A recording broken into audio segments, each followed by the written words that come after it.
नमस्कार बच्चों, मैं आप सबकी ऑनलाइन हिंदी शिक्षिका सुनीता झा आप सबके सामने एक बार फिर से कक्षा 8 की ही उसी कहानी को लेकर आई हूं जो हमने पिछले वीडियो में पढ़ा था। और ये आईसीएसई बोर्ड के लिए है, नवीन पल्लव पाठ्य पुस्तक से। इससे पहले हमने इस कहानी को पढ़ा था थोड़ा सा। इस कहानी का नाम है वैताल की कथा। ये एक व्यंग्य कथा है और इस कहानी में हमने पढ़ा था कि वैताल विक्रम को कहता है कि तुम बार बार बड़ी लगन से मुझे पकड़ कर ले जाने की कोशिश करते हो और तुम्हारी लगन से संतुष्ट होकर मैं तुम्हें एक कहानी सुनाता हूँ। और उस कहानी में एक धर्मचंद नाम का व्यापारी है जो कपड़े बेचता है, जो कि बड़ा ईमानदार है।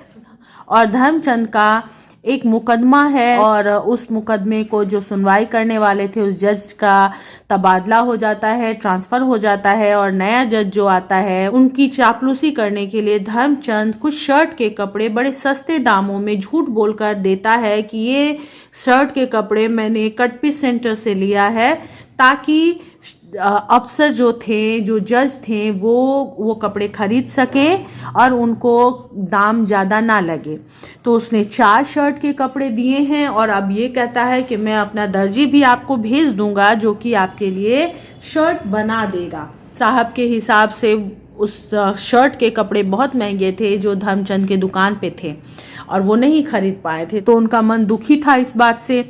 लेकिन जब धर्मचंद ने ये कहा कि ये कट पीस सेंटर से मैं लेकर आया हूँ और सस्ते में मुझे मिल गया, सिर्फ 7 आने में ये कपड़े मिले हैं 1 गज, तो साहब ने खरीद लिया और वो धर्मचंद के प्रति कृतज्ञ हो गए। आगे क्या होता है कहानी में देखते हैं। शाम को धर्मचंद का विश्वासी दर्जी गया और साहब की नाप तथा कपड़ा ले आया। फिर से वही सेठ ने अपने एक आदमी को भेजा जो कि दर्जी था और वो जाकर साहब की नाप भी ले लेता है और कपड़े भी लेता है ताकि वो शर्ट सिल सके। सेठ हाथ जोड़कर विनती करने लगा, प्रभु मेरी प्रतिज्ञा पूरी हो गई, साहब अब अवश्य ही उस कपड़े को पहन सकेंगे, यह सब आपकी ही इच्छा से हुआ है, अब मेरी लाज आपके हाथ है।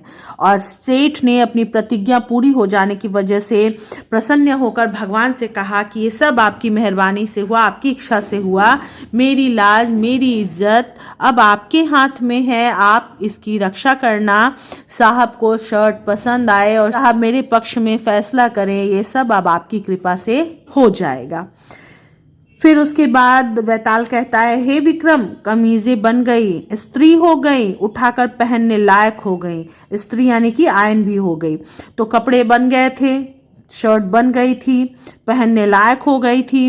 जिस दिन साहब के सामने मामला पेश होना था उसी दिन सुबह धर्मचंद तैयार कमीज लेकर साहब के पास पहुंच गया। और धर्मचंद तो बड़ा समझदार व्यक्ति था, तो उसने वो शर्ट साहब को उसी दिन दिया जिस दिन उसके केस का डेट था। तो सुबह सुबह वो साहब के पास वो शर्ट लेकर पहुंच गया ताकि साहब को याद रहे कि धर्मचंद ने उन पर कितना समय बर्बाद किया, उन पर कितनी बड़ी मेहरबानी की है और उसके पक्ष में वो फैसला दे सके। साहब तैयार कमीजों को देखकर बहुत प्रसन्न हुए क्योंकि वो उनके पसंदीदा कपड़ों के शर्ट थे, तो उनको बड़ा अच्छा लगा वो शर्ट देखकर और उन्होंने धर्मचंद को पुनः धन्यवाद दिया। पुनः मतलब फिर से धन्यवाद दिया उन नए शर्ट्स के लिए, पसंदीदा शर्ट्स के लिए। हे विक्रम, ऐसा कौन साहब होगा जो ऐसी अच्छी कमीज पहनने में देर करे। और बैताल फिर कहता है कि हे विक्रम, इतनी सुंदर शर्ट होने के बाद कौन सा ऐसा साहब होगा कि जो उसको पहनने में टाइम वेस्ट करे। उसको तो तुरंत पहनेगा वो, क्योंकि नई शर्ट है, उसकी पसंदीदा शर्ट है, अच्छी शर्ट है, तो उसने तुरंत पहन लिया। अर्थात कोई नहीं, यानी ऐसा कोई नहीं होगा, जैसे ही शर्ट मिलेगा कोई भी उसको पहनेगा। ये साहब भी उनमें से एक कमीज पहनकर दफ्तर गए, यानी मुकदमा के लिए पहुंच गए। साहब के सामने मामला पेश हुआ, उन्होंने पक्ष और विपक्ष समझा। अब उसी सीट का मामला यानी केस साहब के सामने आया, उन्होंने फॉर और अगेंस्ट दोनों देखा समझा। इसी समय धर्मचंद सामने से साहब की ओर देखता निकल गया। और जब वो केस देख रहे थे और समझने की कोशिश कर रहे थे तभी धर्मचंद वहां पहुंच गया ताकि साहब उसको पहचान सके कि ये उसी का केस है। और वो साहब को अर्थ भरी नजरों से देखता हुआ दूसरी तरफ चला गया। दोनों मुस्कुरा उठे, दोनों एक दूसरे को जानते थे, दोनों ने देखा था कि किस तरह से दोनों एक दूसरे के लिए काम कर रहे थे। यानी कि सेठ ने साहब की मदद कर दी थी, अब बारी साहब की थी कि वो सेठ की मदद करें। दोनों अर्थ भरी बातों को सोचकर मुस्कुरा उठते हैं। और फिर वेताल कहता है, हे विक्रम, उस छवि का वर्णन तो शारदा भी नहीं कर सकती। शारदा यानी कि माँ सरस्वती, जिसको कहते हैं कि वाणी की देवी है, जो कला की देवी है। तो बेताल कहता है कि जिस अर्थ भरी नजरों से दोनों ने एक दूसरे को देखा, उस छवि का, उस रूप का वर्णन माँ शारदा यानी कि वाणी की देवी, कला की देवी सरस्वती भी उन नजरों का, उन मुस्कान का वर्णन नहीं कर सकती। वो कितना अर्थ भरा था। साहब ने फैसला लिखने के लिए कलम उठाई। अब पक्ष और विपक्ष जानने के बाद उनको फैसला लिखना था कि कौन जीता कौन हारा। इसी समय किसी अंतः प्रेरणा से उनकी नजर कमीज पर गई। और जब वो फैसला लिखने वाले थे, अचानक अंतः प्रेरणा यानी अंदरूनी इच्छा से, अंदर से जो प्रेरणा आती है, आत्मा के द्वारा जो बताया जाता है, उस प्रेरणा से उन्होंने एक नजर अपनी कमीज पर डाली। सहसा एक चमत्कार हुआ। सहसा मतलब अचानक। और जैसे ही उन्होंने कमीज की तरफ देखा, एक चमत्कार जैसा हुआ।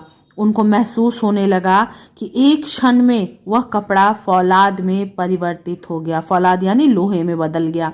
और जब उन्होंने कपड़े को देखा तो अचानक ऐसा महसूस हुआ उनको कि वो कपड़ा फौलाद में बदल गया, यानी लोहे में तब्दील हो गया। वो कपड़ा नहीं है, लोहा है। यानी कि उनके एहसानों का वजन, सेठ के एहसानों का वजन साहब के ऊपर पड़ने लगा था। उस फौलादी कमीज के वजन से साहब की रीढ़ झुक गई। यानी कि वो कमीज इतना वजनदार हो गया, उसका वेट इतना ज़्यादा हो गया कि साहब सीधे होकर उस वेट को संभाल नहीं पाए। उनकी रीढ़ की हड्डी झुक गई, बैकबोन झुक गई। ये वजन कमीज का नहीं था, बल्कि सेठ के द्वारा किए गए एहसान का वजन था, जो कि उनको फौलाद के समान, लोहे के समान लग रहा था, जो कि उनको मजबूर कर रहा था सेठ की तरफ झुकने के लिए। कमीज धीरे धीरे सिकुड़ने लगी। ऐसा लगने लगा कि कमीज टाइट होती जा रही है, साहब को दबाए जा रही है। और साहब के अंग अंग कसने लगे। उनका शरीर का हर अंग दबने लगा, कसने लगा, टाइट होने लगा। आस्तीन सिकुड़कर हाथों में कसने लगी। और जो शर्ट के स्लीव्स थे, आस्तीन मतलब स्लीव्स यानी उसकी बाहें जो थी, वो एकदम से कसकर हाथों को बांधने लगी। कॉलर ने सिकुड़कर गला घोंट दिया और शर्ट के जो कॉलर थे वे इतने छोटे होने लगे कि लगा कि जैसे गले को घोंट रहा है, गले को दबा रहा है। साहब कराह उठे क्योंकि उनका शरीर पूरी तरह से दब गया था, उनका गला दब रहा था, वो सांस नहीं ले पा रहे थे। कमीज सिकुड़ती जा रही थी, कमीज और छोटी होती जा रही थी। यानी कि वो एहसान, वो शर्ट जो सेठ ने उनको दिया था, उस शर्ट के वजह से वो इतने मजबूर होते जा रहे थे कि उनको बर्दाश्त नहीं हो रहा था, वो कराहने लगे। घबरा कर साहब ने फुर्ती से धर्मचंद के पक्ष में निर्णय लिख दिया। और वो एहसान को नज़रअंदाज नहीं कर पाए, उस रिश्वत को नज़रअंदाज नहीं कर पाए, और फुर्ती से उन्होंने एकदम जल्दी से धर्मचंद के पक्ष में निर्णय लिख दिया। यानी कि जो मुकदमा धर्मचंद हारने वाला था वो अब जीत चुका था। एक क्षण में कमीज फिर कपड़े की हो गई और जैसे ही उन्होंने उसके पक्ष में निर्णय लिखा, कमीज वापस कपड़े की हो गई। उसका जो वजन था लोहे वाला, जो दबाव था, वो सब खत्म हो गया। यह कैसा चमत्कार हुआ, कोई नहीं समझ पाया। साहब बिल्कुल नहीं समझ पाए कि क्या हो रहा था।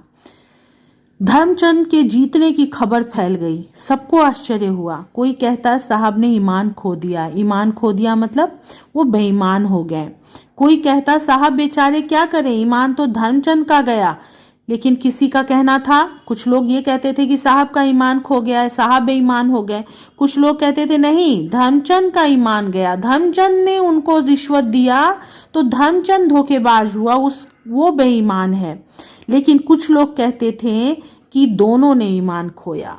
कुछ लोगों का मानना था कि साहब और धर्मचंद दोनों बेईमान हुए और दोनों के मिले जुले वजह से ये भ्रष्टाचार आगे बढ़ा। कथा समाप्त हो गई।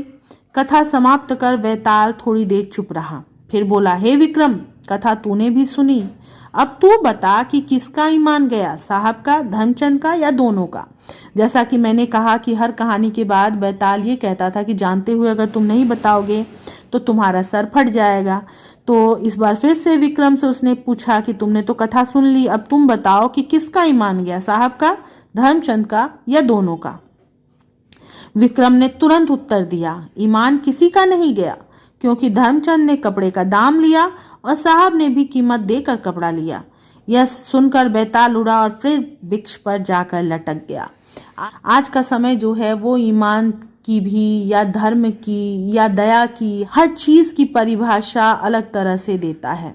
आज का समय बदल चुका है और उसी को व्यंग के तौर पर लेखक ने यहाँ पे लिखा है कि विक्रम ने कहा कि किसी का ईमान नहीं गया, यानी कोई यहाँ बेईमान नहीं था, क्योंकि साहब ने तो एकदम मना कर दिया था मुफ्त में लेने से, यानी कि वो ईमानदार थे, उन्होंने पैसा दिया शर्ट का तो वो ईमानदार थे। हालांकि साहब को अच्छी तरह से पता था कि धर्मचंद झूठ बोल रहा है। दूसरी तरफ धर्मचंद ने भी उनको रिश्वत कहाँ दिया, धर्मचंद ने तो उस शर्ट के पैसे लिए थे। लेकिन आप ही सोचिए, क्या कोई सामान्य व्यक्ति जाता तो क्या धर्मचंद उसको उस कीमत पे वो शर्ट देता? बिल्कुल नहीं। लेकिन वो चूंकि उसके यहाँ मुकदमा था इसलिए उसने उसको मुफ्त में या बहुत कम पैसों में वो शर्ट दिया। लेकिन आज के समय में, आज की जो परिभाषा है ईमानदारी की, उसमें विक्रम ने उत्तर दिया कि दोनों ने पैसे का लेन देन करके शर्ट बनाया, इसलिए दोनों में से कोई बेईमान नहीं हुआ। और बैताल ने उस उत्तर को सुना, उससे संतुष्ट हुआ और उड़कर वापस वृक्ष पर चला गया, क्योंकि विक्रम के मुंह से आवाज निकल गया था। हरिशंकर परसाई जी की व्यंग कथाएं बहुत ज़्यादा प्रसिद्ध हैं। इनके व्यंग कथाओं में हंसना भी होता है, कई बार रुलाई भी आती है, और वो बहुत प्रेम से भ्रष्टाचार, राजनीति आदि जैसे विषयों पर कहानियाँ लिखते आए हैं। उन्होंने इस कहानी में बताने की कोशिश की है कि भ्रष्टाचार किसी भी रूप में प्रशंसनीय नहीं है, चाहे वो कितना भी छोटा काम हो या कितना बड़ा काम हो। उसमें अगर रिश्वत की लेन देन हो रही है, रिश्वत सिर्फ पैसे के रूप में नहीं होता, रिश्वत किसी के तरफ तारीफ करके ही किया जा सकता है या किसी को कोई सहायता करके किया जा सकता है। मतलब किसी तरह का भी ऐसा फेवर को लेकर के किसी का काम करना या फेवर कर देना ताकि मेरा काम हो जाए, ये भ्रष्टाचार के रूप में ही माना जाता है। तो चाहे भ्रष्टाचार किसी भी रूप में हो, वो प्रशंसनीय नहीं हो सकता, प्रशंसा करने के योग्य नहीं हो सकता। हरिशंकर परसाई जी के बारे में यहाँ पर दिया गया है, उसको आप पढ़ लीजिएगा। उनके प्रमुख कहानियाँ या उपन्यास आदि का नाम यहाँ पर दिया गया है, उसे भी आप लोग पढ़ लीजिएगा। आगे बढ़ते हैं, प्रश्नोत्तर में चलते हैं। सबसे पहले शब्दार्थ, उसके बाद है मौखिक प्रश्न। तो बच्चों, जैसा कि आपको पता है कि मैं ये डैश डैश डैश देती हूँ, इसका मतलब ये है कि इस वाक्य को आपको पूरा करके लिखना है। चूंकि यहाँ पे ये नहीं लिखा हुआ है कि एक पद में उत्तर दें, इसलिए आपको पूरे वाक्य में उत्तर लिखना है। तो आप जैसे प्रश्न पूछा जाएगा कि विक्रम किसको वृक्ष से उतार लाया, तो आपको लिखना होगा विक्रम वैताल को वृक्ष से उतार लाया। ठीक है, तो ये पूरे वाक्य में आप उत्तर करेंगे। वाक्य मैंने पॉइंट्स यहाँ पे लिख दिए हैं। अगला प्रश्न है लघु उत्तरीय प्रश्न। इस प्रश्न में क्या है, इसमें भी आपको पूरे सेंटेंस में उत्तर लिखना है। यहाँ भी नहीं लिखा हुआ है एक पद में उत्तर दें, जब तक ऐसा ना लिखा हो तब तक आप एक शब्द में उत्तर बिल्कुल नहीं लिखिएगा।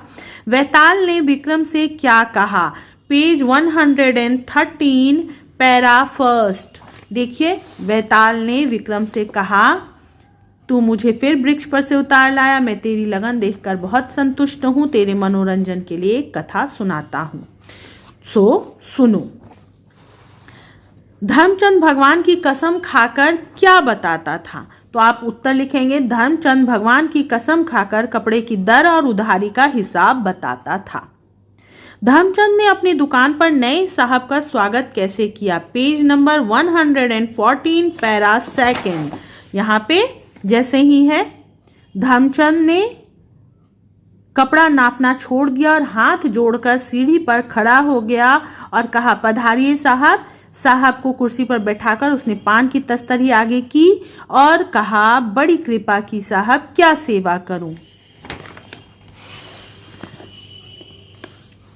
उसके बाद साहब ने कपड़े की क्या कीमत दी? 7 आने गज के हिसाब से साहब ने कपड़े की कीमत चुकाई। ठीक है, अब है दीर्घ उत्तरीय प्रश्न। नए साहब कपड़े का दाम सुनकर क्यों परेशान हो गए? तो ये मैंने करीब करीब पूरा उत्तर लिख दिया, सिर्फ यहां पे रह गया है, इसलिए कपड़े का दाम सुनकर नए साहब परेशान हो गए, बस वो आपको यहां पे लिखना है। ठीक है, आगे बढ़ते हैं। शाम को प्रार्थना करते समय धर्मचंद ने भगवान से क्या कहा? पेज नंबर 115 सेकंड पैराग्राफ, ये रहा। शाम को धर्मचंद ने प्रार्थना करते समय भगवान से कहा, हे भगवान, मुझसे बड़ी भूल हुई, और वो यहां तक लिख देंगे।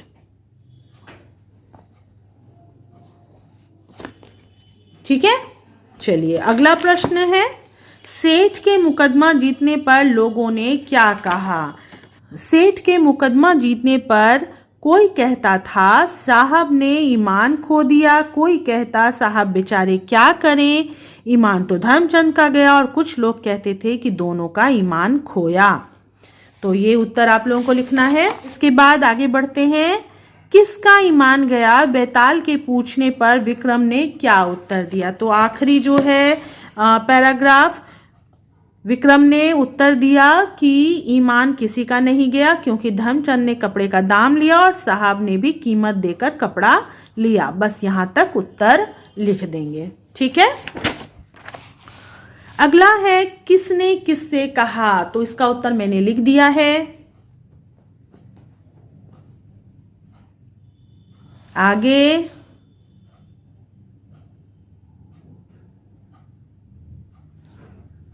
दो शब्दों को जोड़कर एक शब्द तैयार किया गया है। उसके बाद है, विश्वासी शब्द का अर्थ है जो विश्वास करने योग्य है। तो उसी तरह के और जो शब्द हैं उनका क्या मतलब होगा, यानी अनेक शब्दों के एक शब्द, वो भी लिखा हुआ है। अब आगे बढ़िए, यहाँ है मुहावरे। मुहावरों के वाक्य बनाना आपके लिए बड़े मुश्किल रहते हैं, क्योंकि आप लोग कभी उसकी प्रैक्टिस नहीं करते हैं।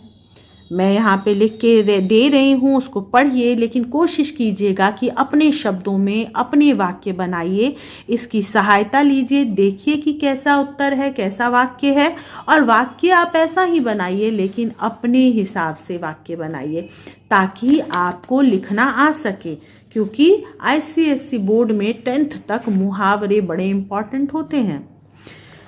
चलिए, तो इस तरह से हमने इस पूरी कहानी को पढ़ लिया, समझ लिया, प्रश्नोत्तर भी कर लिए, और उम्मीद है कि आप लोगों को समझ में भी आ गया होगा। लेकिन फिर भी अगर आप में से किसी को इस पाठ से या इसके प्रश्नोत्तर से किसी तरह का संशय हो या कोई संदेह हो या कुछ समझ में नहीं आया हो, तो आप बेझिझक मुझसे पूछ सकते हैं। मैं इस वीडियो के डिस्क्रिप्शन बॉक्स में अपने इंस्टाग्राम आईडी और फेसबुक आईडी दोनों डाल दूंगी। आप लोग मुझसे डायरेक्ट कांटेक्ट भी कर सकते हैं। इवन अगर आप में से कोई हिंदी या संस्कृत के ट्यूशन पढ़ना चाहें ऑनलाइन, तो भी मुझसे कांटेक्ट कर सकते हैं। तो फिलहाल मैं ये वीडियो यहीं पे बंद कर रही हूँ। ठंड बहुत ज़्यादा है, बच के रहिएगा, अपना ख्याल रखिएगा। Bye bye, take care.